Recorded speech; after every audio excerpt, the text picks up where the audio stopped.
And welcome to all of you watching us here in the United States, Canada, and around the world. I'm Kim Brunhuber. We begin this hour with breaking news out of Russia. Russian President Vladimir Putin is expected to speak to the nation soon as his country faces an unfolding crisis. Wagner leader Yevgeny Prigozhin claims his troops now control military facilities in Russia's Rostov and Voronezh regions. And he's threatening to move on to Moscow if top military leaders don't come down to meet him. But he claims he isn't interfering with Russian military operations in Ukraine. Here he is. We are at headquarters at 7:30 a.m. Military facilities in Rostov, including the airfield, are under our control. Planes that leave for combat work leave as usual. No problems. Medical flights are leaving as usual. All we did was to take control so that the attack aviation would not strike us, but strike in the Ukrainian direction. All right, so you're looking at a live look right now at Moscow, where, as you can see, it's quiet now after military vehicles had been spotted in the streets. Security has been stepped up in the Russian capital, the mayor saying anti-terrorism measures are being carried out in the city. State media is reporting that security forces have cordoned off a Wagner center in St. Petersburg. Now, that's happening after Russia opened a legal case against Prigozhin, accusing him of calling for an armed rebellion.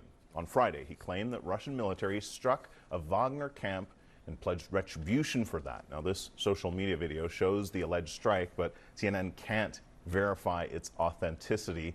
Russia's defense ministry denied that accusation. Prigozhin later claimed that military helicopters also hit his troops and civilians before two aircraft were shot down. Now, it's not clear where the alleged incident happened. And we're going to go right now to Vladimir Putin speaking. Responsibility. When everything must be put aside that makes us weaker.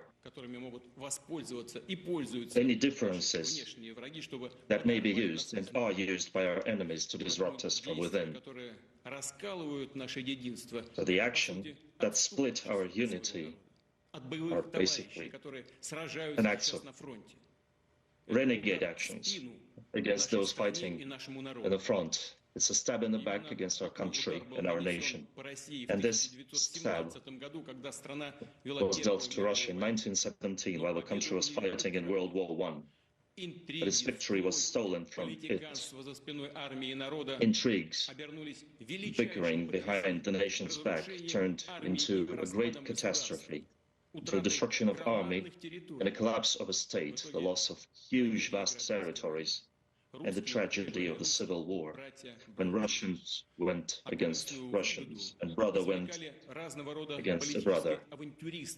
And profiting from that were various adventures and foreign forces that were tearing the country apart. We will not let that repeat. We will not let that happen again. We will defend our country and our statehood from any threats, including internal treason.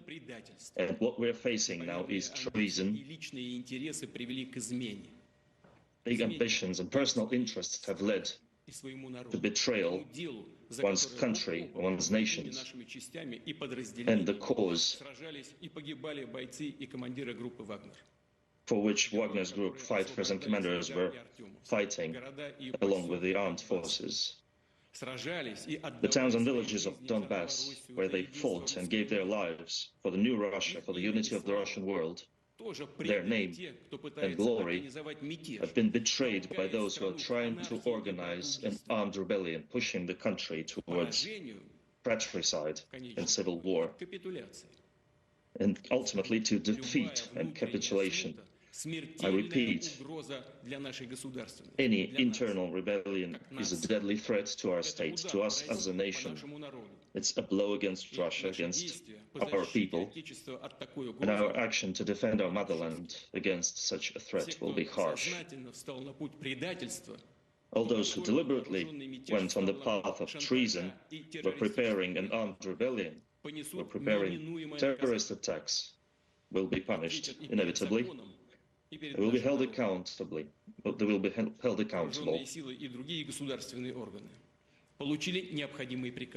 By law. The armed forces have been given the necessary orders.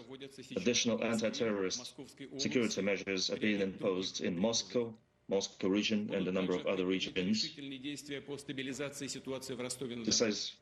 Decisive measures will be taken to stabilize the situation in Rostov-on-Don, which still remains difficult. The work of civil and military organs of governance is actually blocked. As a president of Russia, commander-in-chief, as a citizen of Russia, I will do everything in my power to defend the country, to defend its constitution, and the lives, security, and liberties of its citizens. And the one who organized and prepared the armed rebellion, who turned weapons against their comrades, have betrayed Russia, and they will be held accountable for that. And those who are being drawn on into this, I call upon you not to repeat the previous mistakes, and stop any participation in criminal actions. I'm sure that we will defend and protect what is dear and sacred to us. Together with our motherland, we will overcome any ordeals, and we will become even stronger. All right, that was Russian President Vladimir Putin just now addressing the nation after the perceived threat of Wagner leader Yevgeny Prigozhin. He said of Prigozhin's actions, quote, "It is a stab in the back against our country and our nation." And he went on to say that we will defend our country and our state against any threats, including treason.